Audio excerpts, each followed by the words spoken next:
Yeah. Here we go. Slow down, you move too fast. You've got to make the morning last. Just kicking down the cobblestones, looking for fun and feeling groovy. Feeling groovy. Hello, lamppost, what you knowin'? I've come to watch your flowers growing. Ain't you got no rhymes for me? Do-do-do-do, feeling groovy. Groovy and groovy. Feeling groovy. Feeling groovy. Got no deeds to do, no promises to keep. I'm dappled and drowsy and ready to sleep. Let the morning time drop all its petals on me. Life, I love you, all is groovy. Feeling groovy. Feeling groovy. Feeling groovy.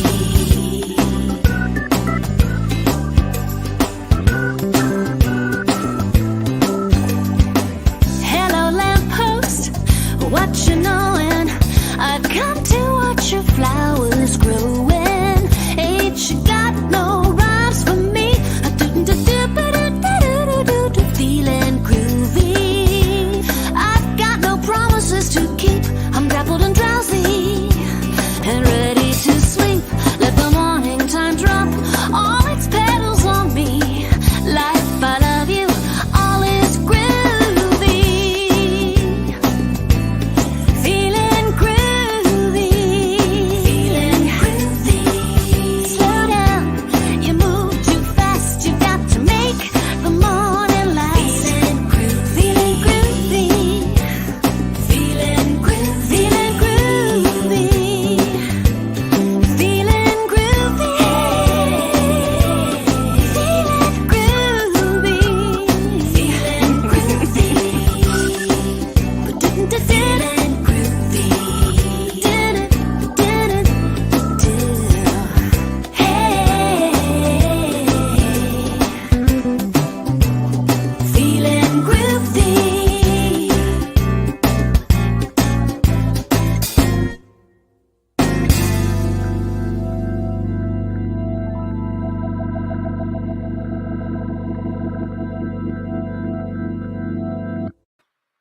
Good morning and welcome to the Center for Spiritual Living, where we remind us, ourselves, each other, and the whole world once a week that such is the nature of life, that all it asks and all it wants is the opportunity to appear. You're that opportunity. So am I, and so it is. It is in the very nature of life. Whether you're appearing today as feeling groovy and laid back, or whether you're appearing as excited and fearful, or excited and joyful, whatever you are appearing as, it is the opportunity of the universe. It's the opportunity of life itself. It's the opportunity of what we call God to show up in you, as you, and through you. So welcome to our celebration. Welcome to this time of stepping aside and just recognizing for a few moments what life's really all about and how to find a deeper connection within ourselves to living it. We are a community that welcomes all people. We know who you are because we know you're an expression of this one universe, this one power, this one divine. And therefore we can only have one response to that, and that is to love and appreciate and celebrate you. Whatever way that you think of yourself, whatever names and whatever ways that you identify yourself, those are all still within that plethora of opportunities for God to show up. So we celebrate it. We celebrate you. We're so glad you're with us. We're so glad you've chosen to be part of this with us today, this morning, tonight, this afternoon, next week, whenever you're watching it. Know that you are indeed honored, recognized, and loved and appreciated for who you are. We teach a lot of things, but the core focus of our teaching is around the idea of one power, one life expressing itself through all creation, as all creation. So, to know more about what we teach and what we think, I'd like to share a few more of those ideas as we declare and share our Declaration of Principle.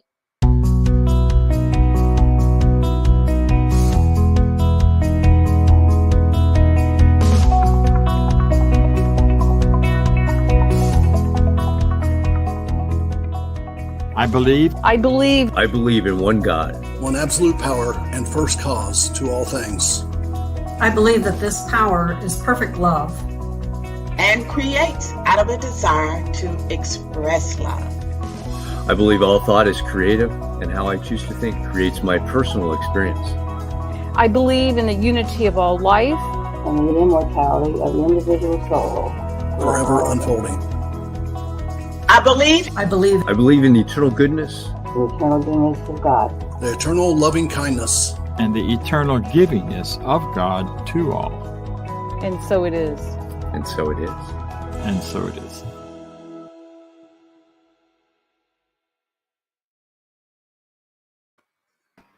So it is. So thank you. And to find out more about who we are and what we believe, check out our website, cslmidtown.org.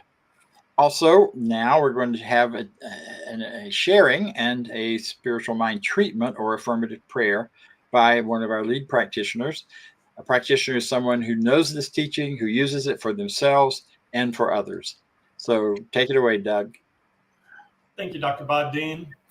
Good morning, everyone. And first off, happy Mother's Day to all the moms out there. We obviously wouldn't be here without you. And I thought it was not coincidence at all that today's topic, the fear factor or fear to faith, happened to fall on Mother's Day. Think about it for a second. How many moms do you know that have a whole lot of time to think about all the bad things or, the things that don't really need to be thought about? Do you ever see a mom bear stop when her cubs are in need and say, oh my gosh, I'm not going to have enough, food for my kids, or, I just don't know what I'm going to do. Or, when a child falls off a tricycle, do moms have time to think, oh my God, I don't know what to do next? What's going to happen here? No. These mothers are amazing. They are so brave and courageous. They don't even think about it. They just call upon that instinct that they have that's so strong and powerful within, knowing exactly what to do. They are divinely guided for sure. And that's what I love about the coincidence that today's topic falls on Mother's Day as we celebrate the love and inspiration and the wonderful effects that our moms have all had on our lives. So thank you, moms everywhere. With this, talking about faith and fear, kind of two opposite ends of the spectrum there. As practitioners, we often work with people in uncovering feelings that are, maybe been buried, or the source of those feelings been buried. We have a tendency to kind of block things out, especially over time. And we have a wonderful exercise called Fear to Faith, which we have used many, many times. And I know I had an experience with this during my second year of practitioner training at my graduation retreat in California with Dr. Bob Deen when I first met him. And in that exercise, we basically uncover the source of those feelings and turn our thinking to those truths that are really the things that are relevant and important and that guide us and that we have within us. And those are wonderful ideas such as divine abundance, balance, beauty, freedom, joy, love, order, peace, empowerment, courage, unity, wholeness, wisdom. We have those things all within, and we have to just learn to tap into that. And if you need some help or some fine tuning with that, please go to our website, www.cslmidtown.org, and contact one of our practitioners. We've got an awesome team of practitioners here who can work with you in overcoming whatever fear might be stopping you from getting or being that person or in that place in life that you desire to be. So join me now.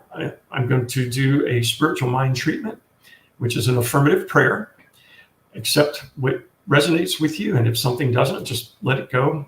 And I want you to just get comfortable in your seats, wherever you are, and uncross your legs and limbs and arms and just be open and know this together with me.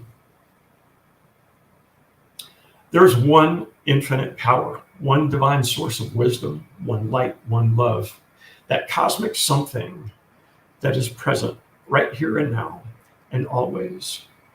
And it is always within me and each person present. All we have to do is recognize it and call it forth. I do so now. I recognize that strength, that light within. I let it shine forth.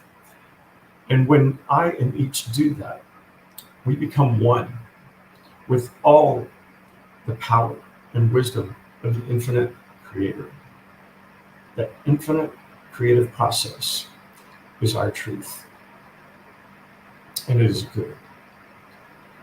Today, I claim divine wisdom, divine love, divine joy, courage, and right action, guiding me and each forward, leaving behind any notion of fear or anything that might be holding us back, and instead turning our thoughts and our feelings to ideas of empowerment, the love, the light, the wholeness, the wisdom, the divine courage and empowerment, unity, abundance, all of those good things that are our truth and that empower me and each forward to a greater expression of life.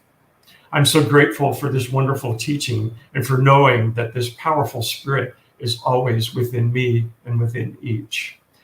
I recognize and celebrate that now, and I call it forward to facilitate the best expression of me and each in the world.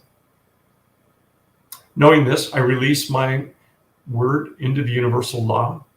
I know it's done, it's whole and complete. All I simply do is let it be so. And it is wonderful. And so it is. So I found a wonderful piece of music that I want to share with you guys that just hits it spot on today. And it kind of asks an important question. What will you do today if you had no fear? Or what would you do today if you were brave? It's by Jana Stanfield, one of my favorite empower music artists. So take a listen, enjoy. Thank you.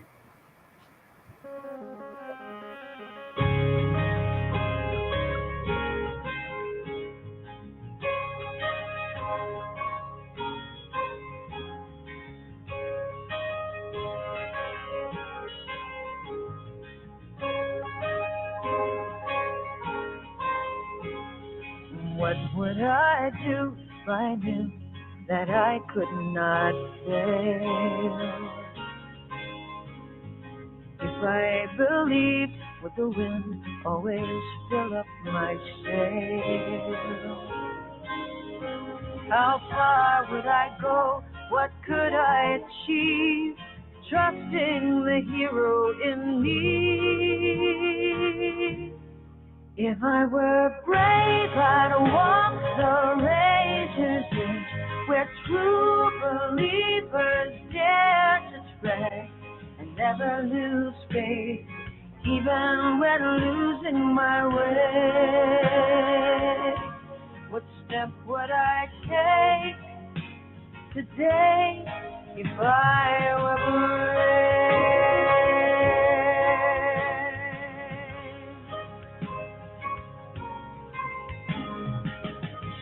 What would I do today if I were brave?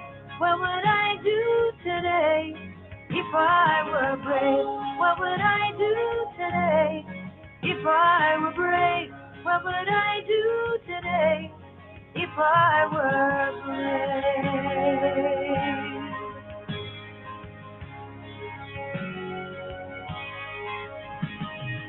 What if we're all meant to do what we secretly dream? What would you ask if you knew you could have anything? Like the mighty oak sleep in the heart of a seed, are there miracles in you and me? You know there are. If I were brave, I'd walk the razor's edge, where true believers dare to tread and never lose faith, even when losing my way. What step would I take today if I were brave?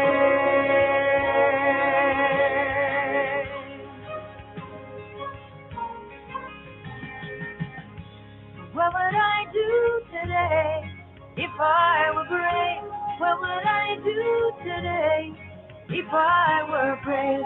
What would I do today if I were brave?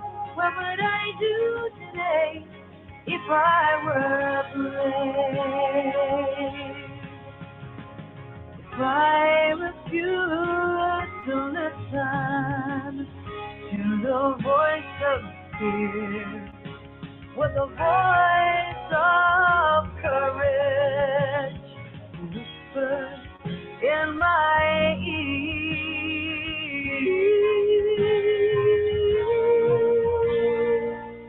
Maybe this is what I hear. I am brave enough to move ahead, where true believers dare to tread, never lose faith, even when losing my way. What step will I take today? I am brave.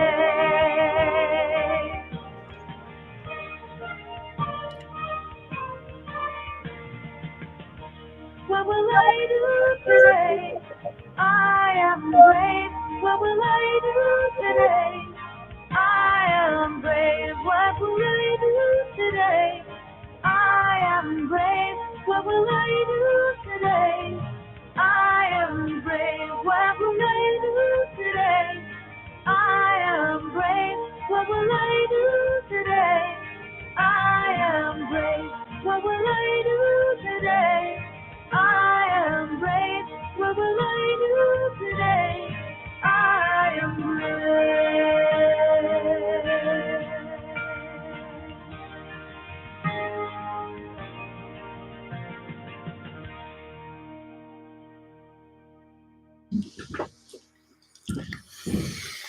What would I do if I were brave?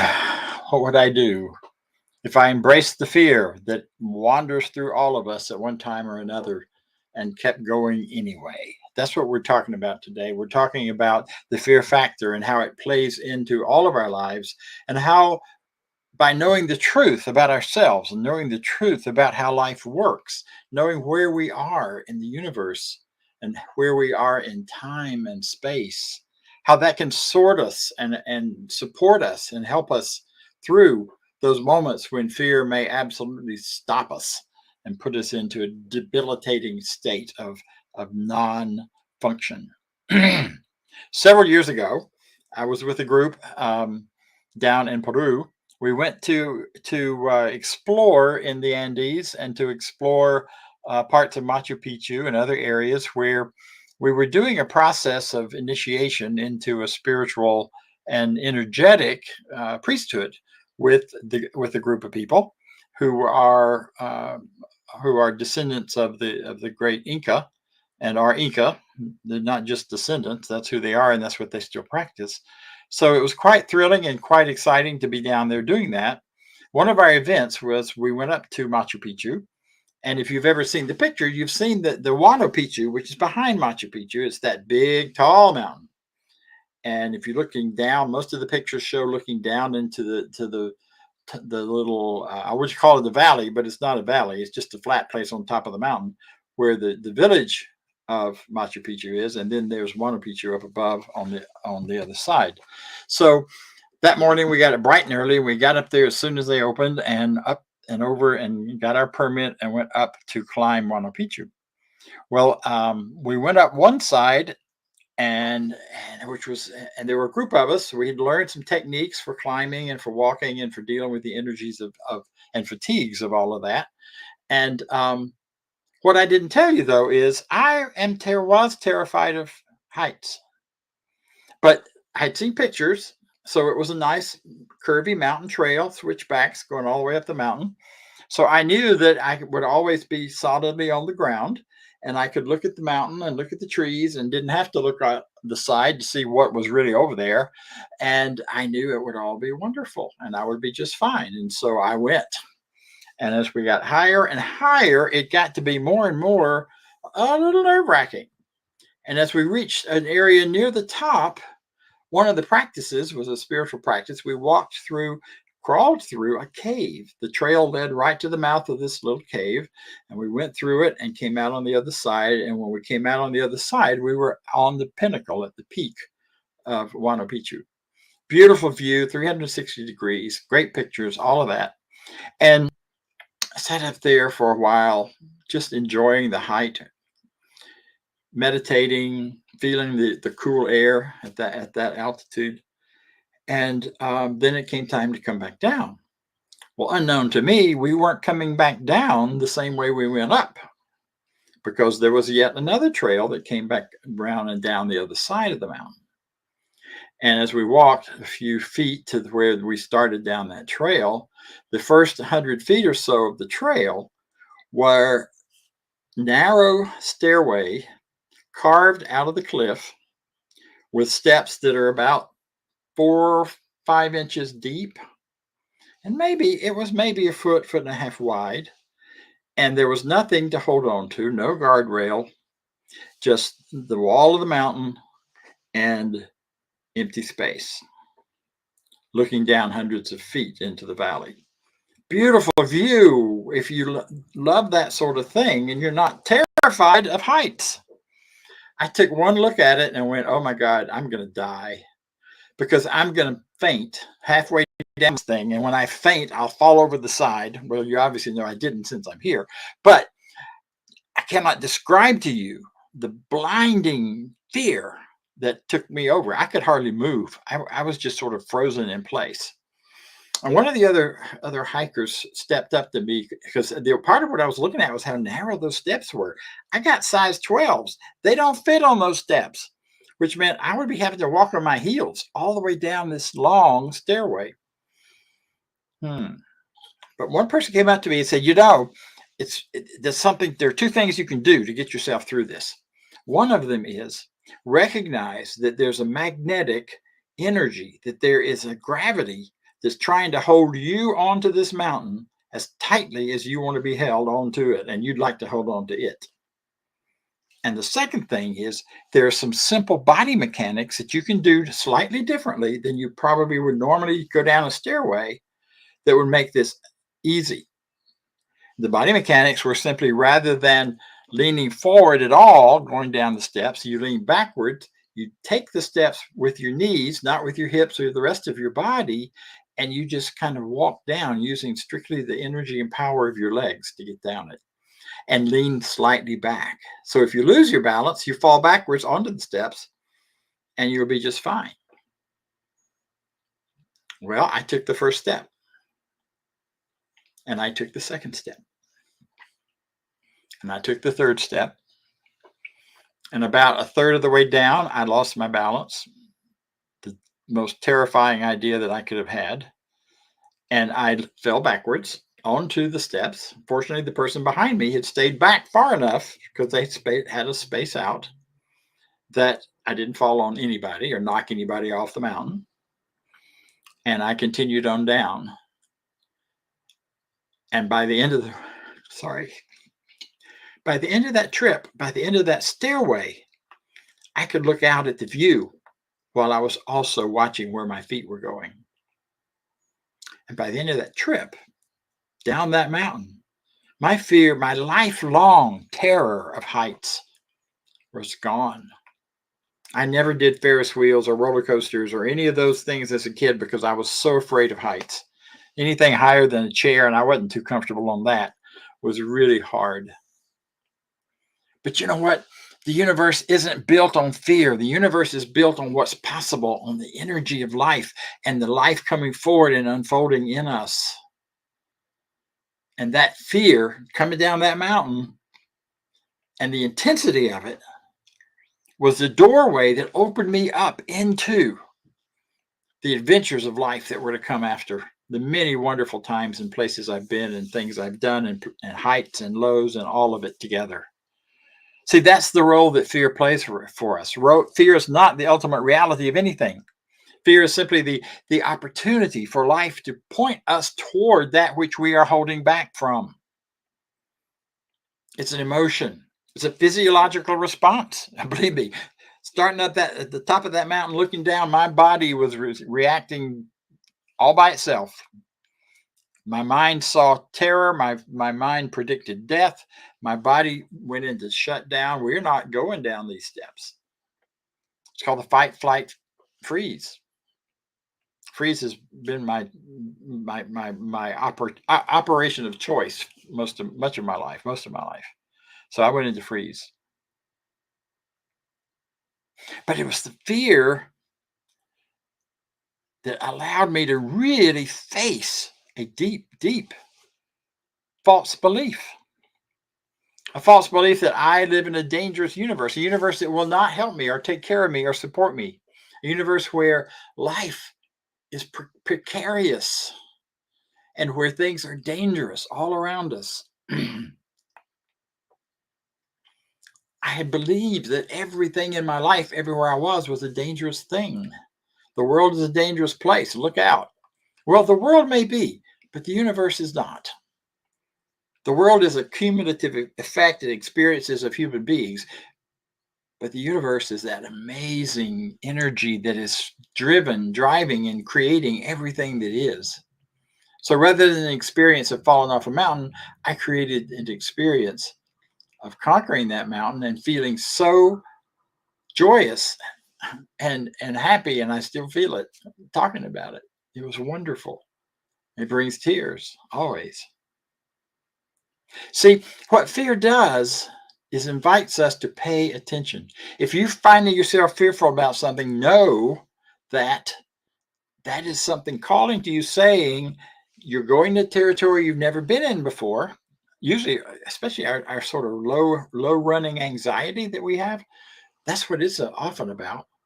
You're about to step into something you've not done before, something where you've never been before, and our fear comes up. Public speaking is one of those for many people. Terrified. But behind that fear, there's a set of beliefs. But it's also sometimes a fear that tells you, this is a dangerous situation. Look out. And gives you pause to decide and figure out and listen to whether or not it really is a dangerous situation or not.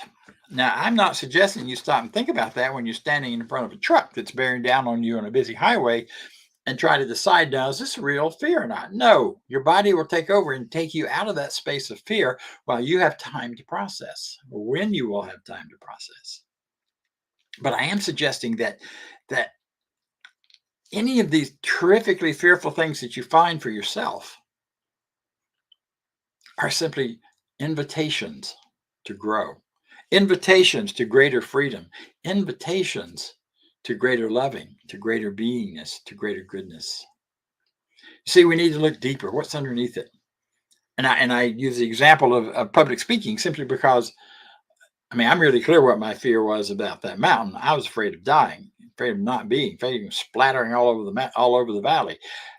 Sometimes with other things, it's not as obvious what's the belief underneath it. I believed for a long time with public speaking that if I spoke up, everybody would laugh at me. Everybody would not laugh in a fun way. I like it when you laugh at me now, but I'm talking about laugh in a way that would provide derision and negative idea to all of my thoughts and ideas, or that I would just be dismissed. Nobody wants to hear what I have to say. And when I say it all and I sound stupid, then what? Excuse me. This is how I know this is important. Pay attention. See, because if we can look behind our beliefs and our fears, if it's a fear of talking in front of people, it's a fear of meeting new people. What's your belief about that? Social anxiety. There's a huge issue with that now, and especially for us now that we're coming out of our caves, out of our bubbles, out of our spaces of protection for the last 2 years. That's a long time to live in the various levels of isolation, and to constantly be barraged with other people are dangerous. Other people are dangerous. They might make you sick. They might make you sick. They might hurt you. So we have to walk through and past all of that into that deeper belief, which is there's a danger out there. There's something wrong. I'm not in a safe world. I don't have the power to protect myself. And the truth is very different from that. And we'll get to that in a minute. But just allow your fears.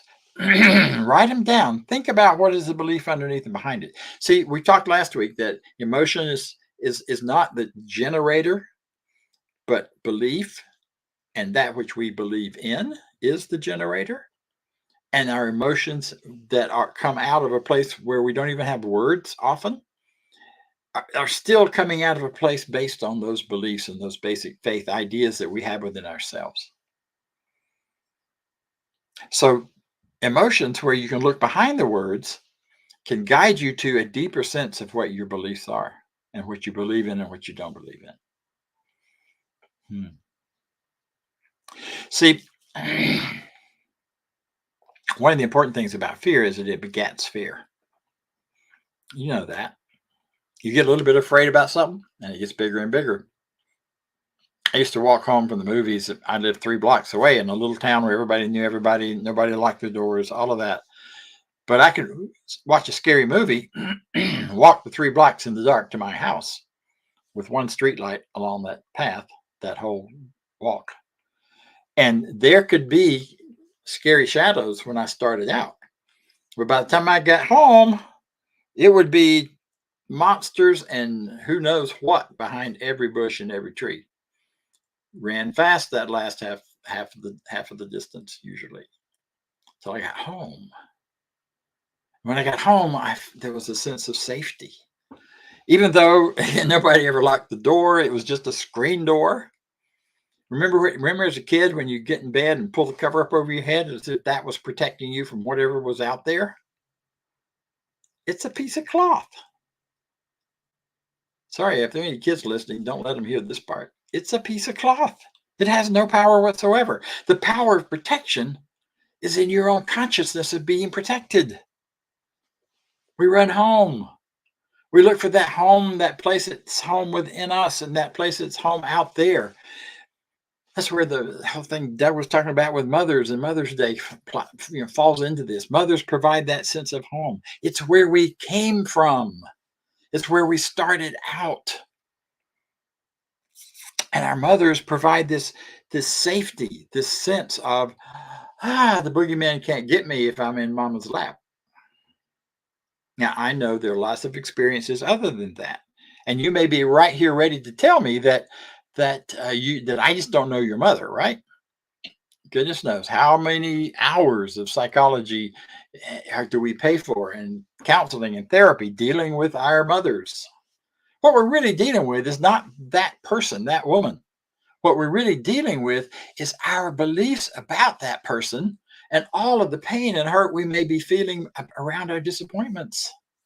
There's a divine idea of safety, of nurture, of nourishment, of mothering, of what it means to be surrounded. It's the divine idea that in many ways is most exemplified in life in the womb. And now that we're out here, no longer in the womb, we find all sorts of disappointments and hurts and anticipations and ways that we thought things should have been. And we have to work with those and we have to heal those. And I'm not saying there's anything wrong with you if you have mother issues. Goodness knows I've spent a lot of my life working with that. But they were mother issues in me, not mother issues in my mother. She had her own set, but those are for her to deal with. Mine are for me. And so it's for me, it was a very freeing thing the day I realized that my issues about mothering were not about that woman who was an amazing, brave, and powerful lady who may not have had enough resources to give me everything I needed or thought I needed or wanted. But hey, I'm here. She gave me enough. While she was dealing with being 20 years old with 2 kids and her husband passing away and no resources and no skills. From there to going back to school and getting everything she needed and teaching us and taking care of us and protecting us and taking us out of anything like the kind of difficult situation we had lived in. Nothing but love and praise for her, the woman. But that was wholly separate from my issues about mother.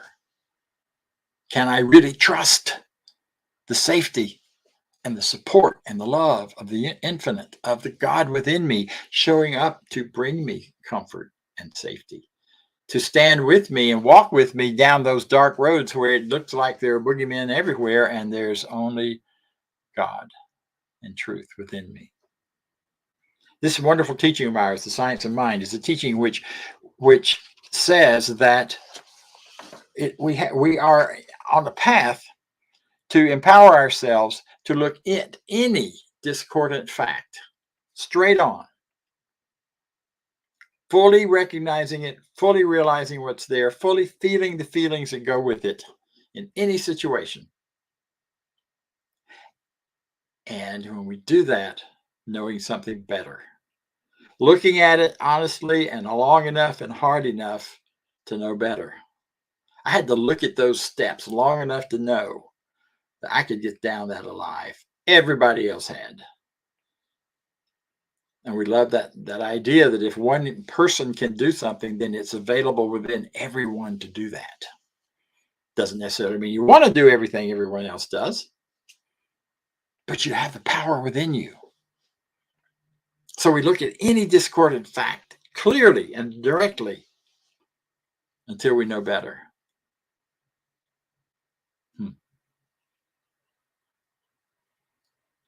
So I ask you, when you're feeling afraid, when you think about your fears,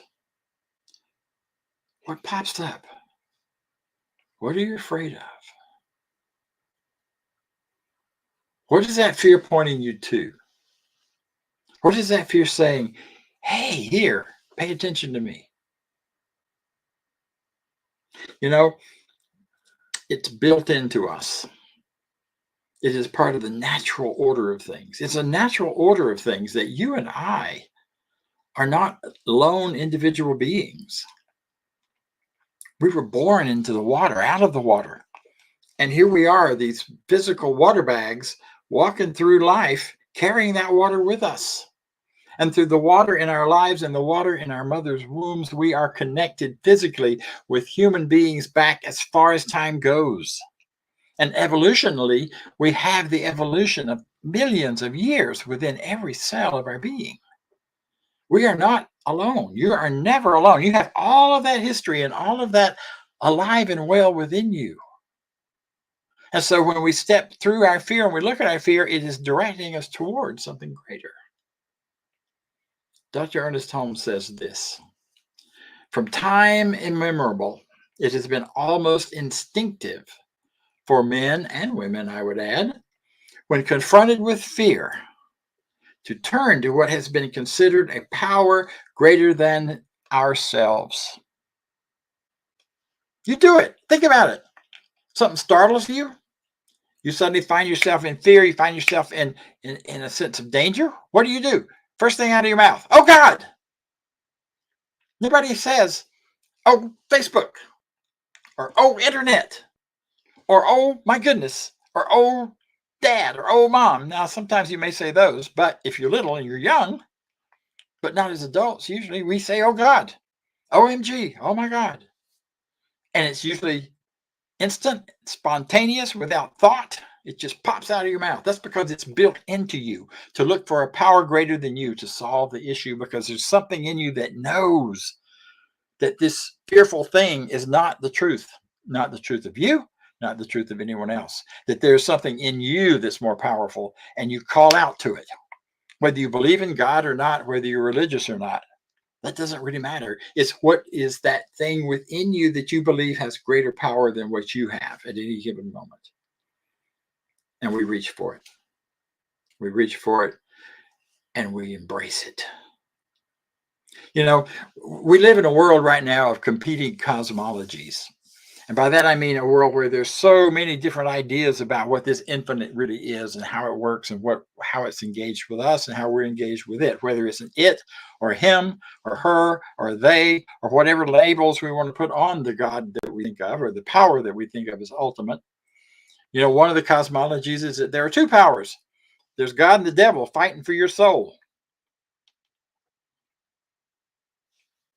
Not going to say anymore. That's one.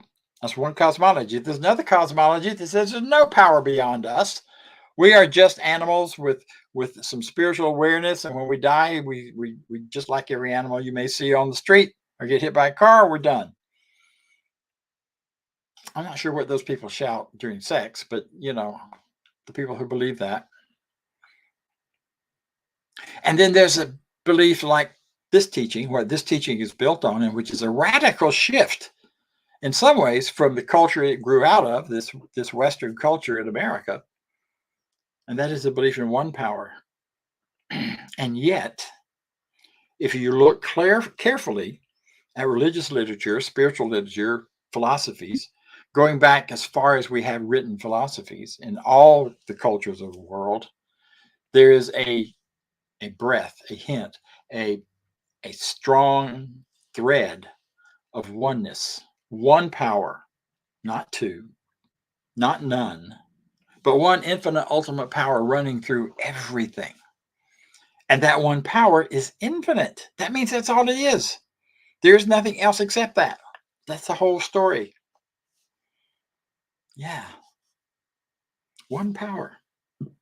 What we believe and teach is that one power is evidenced by science, by much of the spiritual writing of the past, and many aspects of it as it's showing up today.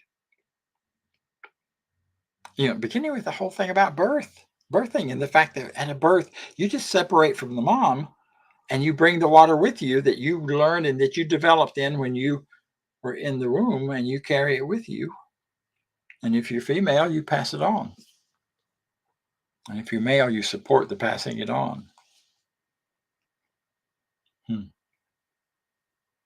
And on it goes.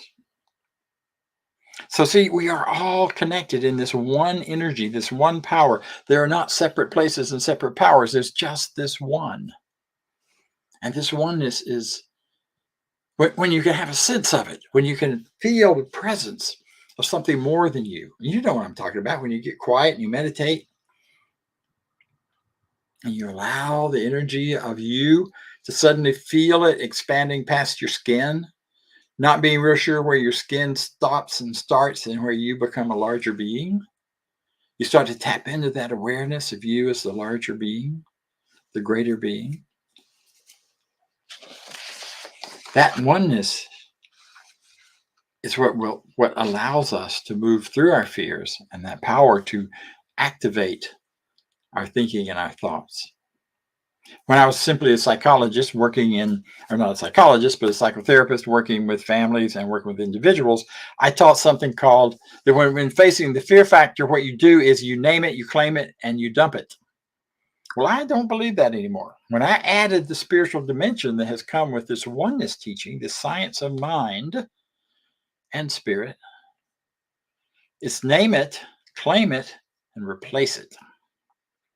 You name it. You got to name what you're afraid of. What are you really afraid of? Take some time with yourself. You're the most important person in your life. You're the only one that's not ever going to leave you. So take some time with yourself. Take some time with yourself and ask that question. What am I really afraid of? As I've gotten older, some things that I didn't used to be afraid of, I'm afraid of now and showed up. Afraid that life is winding down. Afraid my body's going to trick me by showing up with some strange thing I didn't know I could ever have. Those kind of fears pop up. You can walk through them. You walk past them. You get to know them. You recognize them. You make friends with them. You claim it. This is my fear.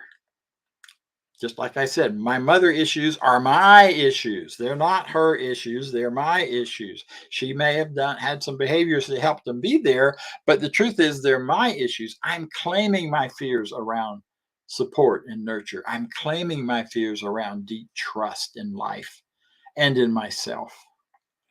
Because unless I claim it and take it within me and recognize that it is already within me, then I don't have any power to do anything with it.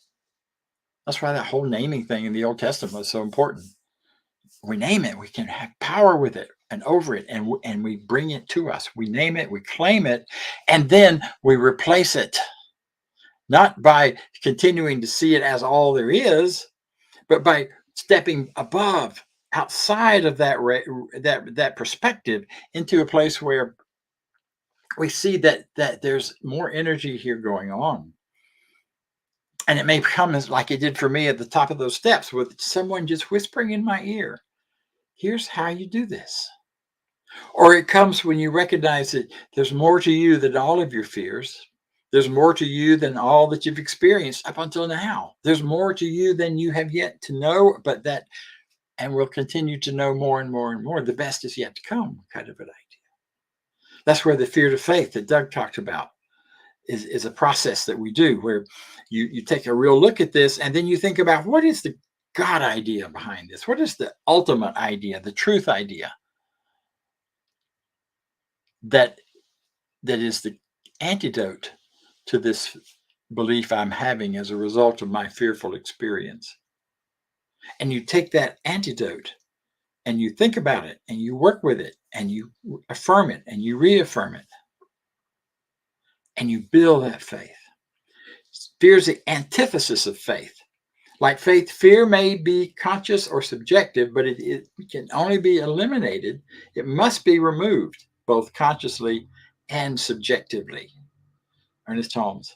See, that deep awareness, some would say that fear is simply faith in what you don't want, or faith in what you dread most might happen.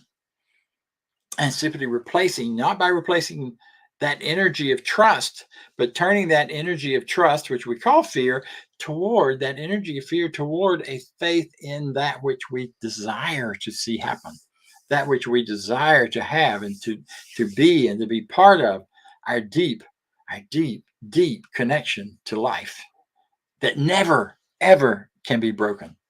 It was here before you showed up in physical form. It will be here when you're long gone. As part of you, you will continue. It has continued and will continue. So we turn away from fear. We turn to love. We replace our fearful beliefs little by little. And that's what this teaching is all about. Change your thinking, change your life, change your beliefs, and everything will shift the other way. Not talking about blind faith here. We're not talking about a faith that is blind and just goes forward regardless, but based on experience, faith that has been built up over time. A wonderful scene in one of the, never mind, we don't have time. I will save that story for another one. What is true, though, is this, and this has been my experience, and it is my life affirmation that I probably use the most, and I'll close with it. When I come to the end, not that one, that one's good too. This is the one that's really, really shapes me. When I come to the end of the light that I have known, think about that, the light that I have known, and step into the darkness, my faith, my knowledge, my experience, my knowingness that is far beyond anything that can be seen or pointed to, tells me my feet will either find solid ground in that darkness, or I will fly. Either one, I'll take it. Because I'm wonderful, you're wonderful, so it is. Thank you for listening. And now, Vance will share some other ideas. All right. Thank you, Dr. Bob. That wonderful talk, overcoming fears that are our mental limitations. And that's part of why we're here, to learn, to grow, to develop, and know a better idea of who we are and what we can do. And with that, say with me our affirmation of prosperity, and you can donate at cslmidtown.org/donate. And here we go. I live in a universe of abundance. As I freely and joyfully give, I join in the divine flow, and all that I share with life returns to me multiplied abundantly. And so it is. So you click the QR code or go to the website and donate one-time donation or set up a recurring donation like I have. If you're getting fed here, do that. And now back to Dr. Bob.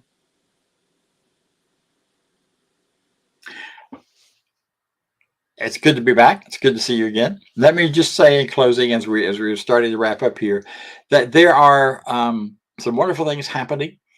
Next Sunday, we will be doing another hybrid service, and that is the celebration will be in person in Midtown. Actually, it's the sort of more up in Buckhead at the Garden Hills Recreation Center. 399 Pine Tree Drive, I believe it is. Sorry about that. And it will happen, but you can find it on the website. Go to our website. All the answers are there. It will be on at starting at 10:45. We will be live there, and we will also be on this same broadcast at this same time, the same way we're doing this. So join us. At the end, we will attempt to have you back in the room if you want to come to join us on Zoom, and we will have some interaction between those physically in the room and those energetically in the room through Zoom. The same thing is happening today, and that is if you're on this call, join us on Zoom at the end or after we're over here, and there'll be some conversation there as well. So in closing, we always wrap up with this. I'd like to share with you that we have an affirmation of life. I face my fears through courage and strength. That's a good affirmation too. That's not the one we're doing. Sorry about that, Diego. Diego's our production guy, and I did not give him clear signals. So here we go. This is the one we're using today, though. I leave this place now knowing something better than I knew before. I go forth into the world with a heart full of love and a mind full of good sense. I look at the world in a greater way, knowing that I have within me everything I need to create the life I desire. I give thanks for this understanding, and I am grateful for the spirit of life that lives through me. And so it is. Thank you. We'll see you Tuesday, or we'll see you next Sunday.